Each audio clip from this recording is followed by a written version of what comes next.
Trust and Yield with Call to Learn Conference, and we're here with Livia Pewtress, and we're excited to learn about how she raises her children and has some fun with that. So Livia, will you tell us a little bit about you, like where you grew up and what happened in your life? Yeah. Well, you don't have to tell us. Not all the details? Yeah, not all the details. Yeah. So I was actually born in Utah. My family moved around several times, so we were all over the United States, probably 4 different places. And then I moved back to Utah when I was 11. Been here ever since then. Okay. I'm actually one of 7 children, 6 girls, 1 boy. And where do you fit in? I'm the second oldest. The second oldest, Yep. okay. And I am the only one of the 7 who never was homeschooled. And I'm the only one of the No 7 way. who does homeschool. Now that's weird. Yes. Yeah, that's different. So why were you never homeschooled? I just liked school, and I did good, and I always got good grades, and I was fine, and didn't really have any kind of issues, and so I liked it, and I was fine, and I just did my thing, and cool. I was good, so it wasn't a big deal. Yeah, and you loved school. Yeah, like, was it the I loved social it. thing? No, I wasn't even social. Come I on, was like, you were social. I was actually really shy, like this whole camera thing. way. Like I never would have thought. No, Wow. I would not have thought that about you at all. I would just kind of stick to myself and stay back in the corner. And you were good at academics and everything then, huh? Yeah. Very always, cool. I didn't care that I was like on the high honor roll or anything, but I mostly got A's and B's, and I just did good, and I liked school, cool. and I did my own thing. I didn't care about the party scene or any of that stuff, and you just liked it. That's awesome. Just did it. Not me, and I was in the school for the social reason the whole way. I didn't even learn what a GPA was until my senior year in high school. Impressive. I'm like, oh, am I supposed to get good grades? Yeah, I took the AP classes, and then I decided that yearbook was more important, so I audiobook listened to the AP books on the way to do yearbook. Then I would do yearbook all day. So we won awards for the yearbook design. Very nice. Then I didn't take the AP test because I didn't feel prepared for it, and I didn't really care. Oh my goodness! Wow.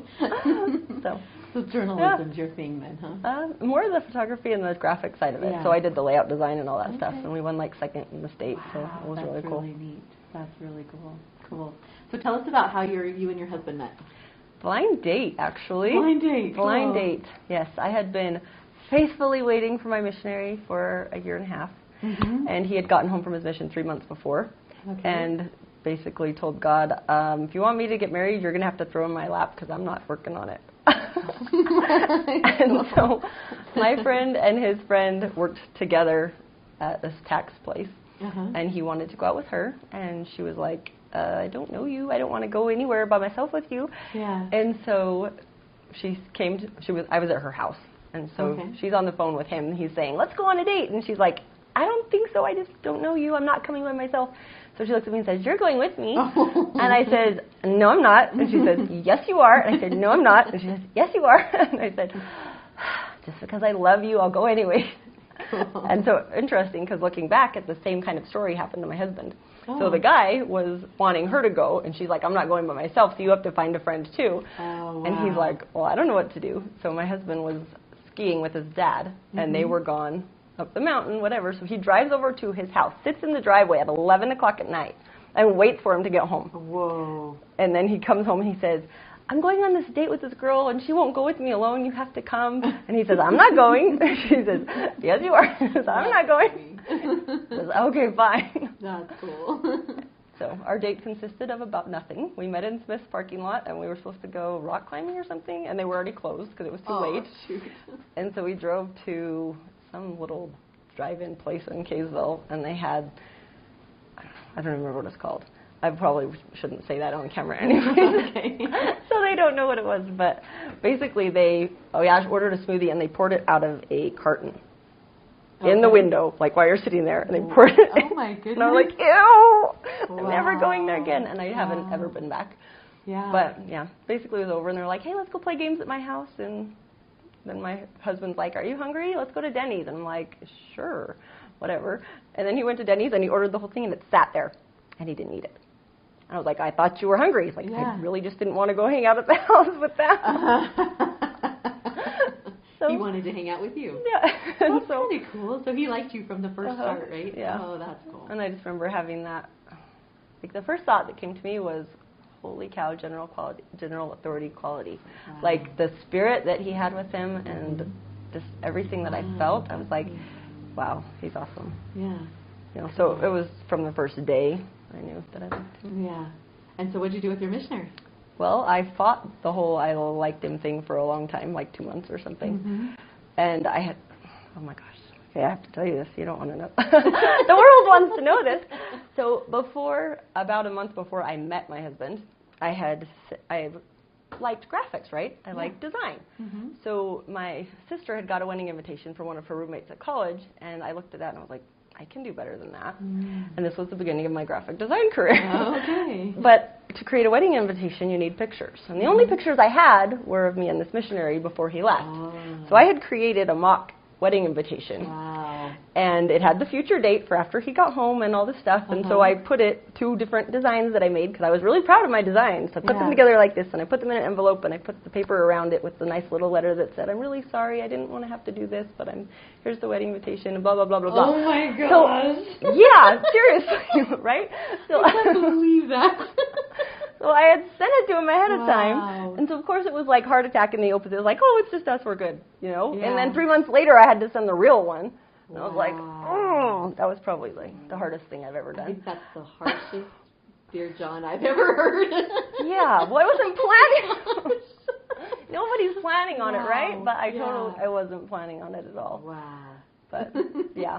So then I had to say, I told him, like, when we were dating, and so he, like, knew ahead of time. And then I said, I will wait until, like, I know this is hard. I realize what I did to you. I'm really sorry. Wow. And I'll wait, you know, until you get home if you want. And he said, no, it's okay. If it's right, it's right.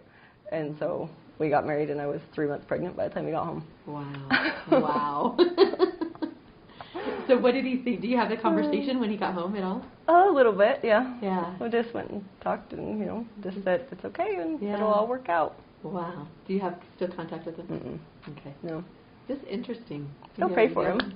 Yeah, one day I'm going to see him in the temple. He's just going to show up and it's all going to be happy. Yeah. That's cool. And he'll have a wonderful family. Yep. Yeah, that's great. Okay, so tell us about how you got into homeschooling and about your family. My family now. I have 5 kids. Okay. They range from 12 to 4, and we love homeschooling. I started so my husband is an educator. He actually worked as a principal.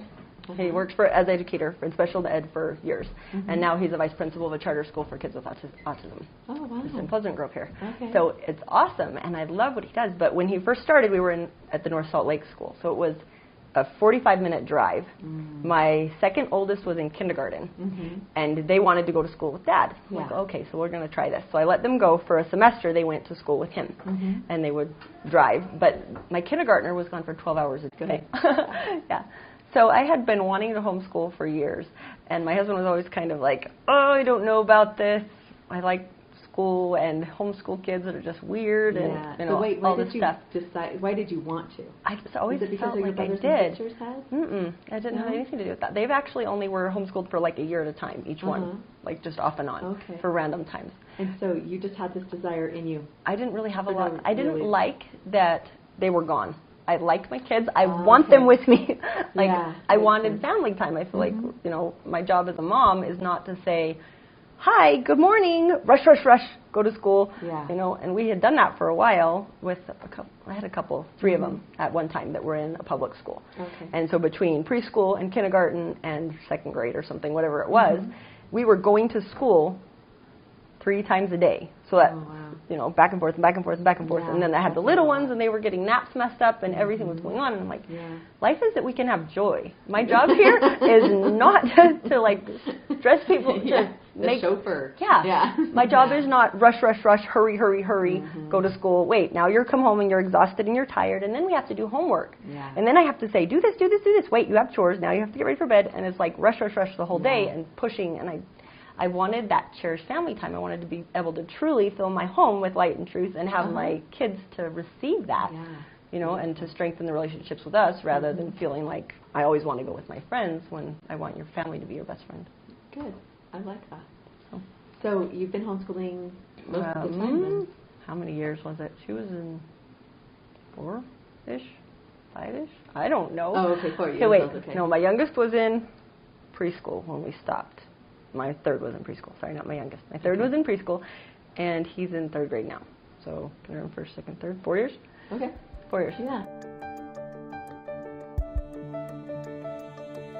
To subscribe to our YouTube channel, click here. To choose from our gifts and request updates on our most popular topics, visit calledtolearn.com. For more videos like this one, click this playlist. For Table Talk discussions, choose this playlist.